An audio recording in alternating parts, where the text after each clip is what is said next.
Then he says, ittiba'ul murshid al-kamil.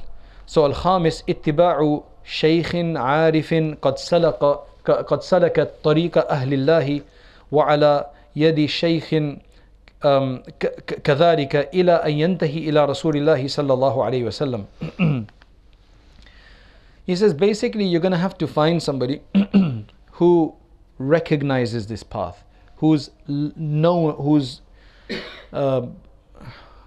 gained knowledge and awareness of Allah subhanahu wa ta'ala, who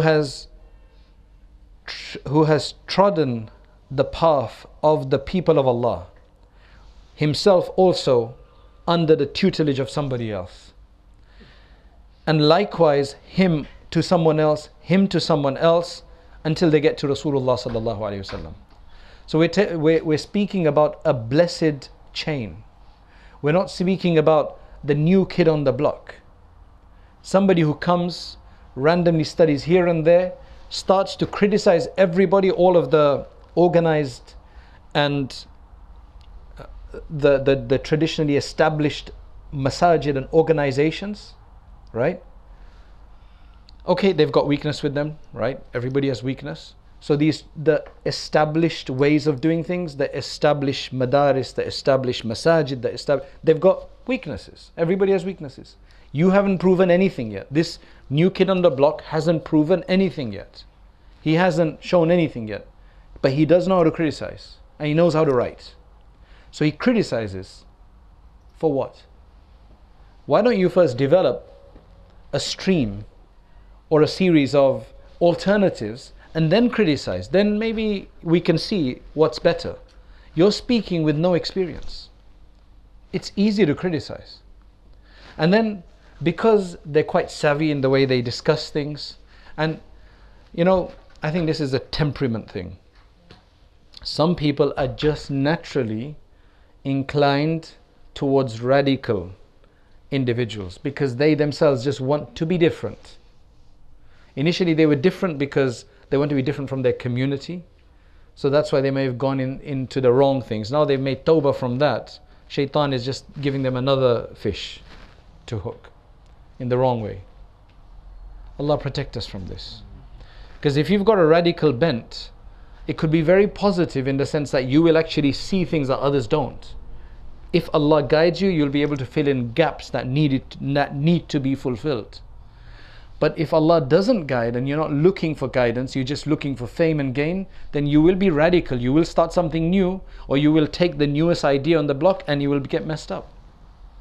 Just remember, that's what it is. Some of us are just prone to that, to take the weird things, because maybe we had some bad experience with the status quo because of one individual. We're just going to discount the whole thing. It's just quite normal.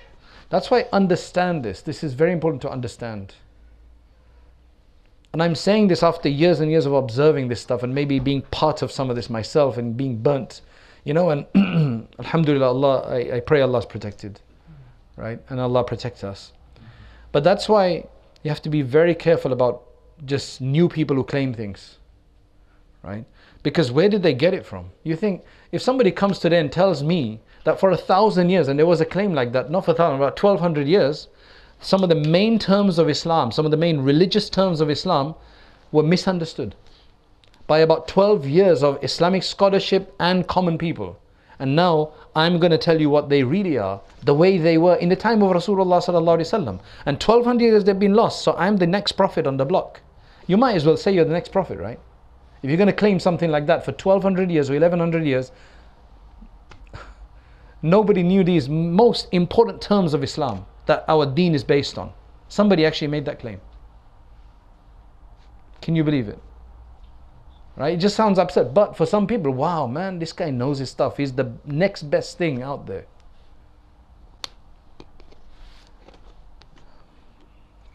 There's a lot of reasons why people get attached to people. A lot of different reasons.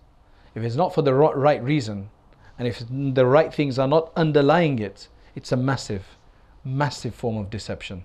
Because shaitan's always there to mislead. And I think everybody's trying to be the interpreter for the Salaf nowadays, aren't they? I give you the best interpretation or the best representation of what the Sahaba did or what the earliest generation did. That's where the fight is. That's where all the argument is. Like everybody's claiming that they've got the best representation of that. The way I look at it is, for me, it's quite simple. Right? It's quite simple. I know it's confusing, but it's really quite simple. Why is it quite simple? Just look at, right? Just look at chains of transmission. Just look at traditions that have gone up. Yes, there will be weaknesses in many of these. I'm not saying they're the perfect thing, no. Right? Because we have weakness. The further we go away from Rasulullah, we're going to be more weaker. Right? We're going to have weaknesses, but that doesn't mean that you need to totally do away with this system. Take the best from it. And even among them, there will be some that will be better than others. You just have to find the better ones, that's all. Just because you've had a bad experience with a weak link doesn't mean it's all bad. Doesn't mean you have to do something else. I don't want to take names and things like that because I want this to be generic so that we can understand. I don't want to limit it to something, but I hope you can interpret this in your whatever challenges everybody's having or have had, that you can interpret this for yourself, just so that we are clearer in what we do and we don't get misled in life. You have to be very careful. You have to be very careful because it's one life that we have, right, in this world, and it governs the next life.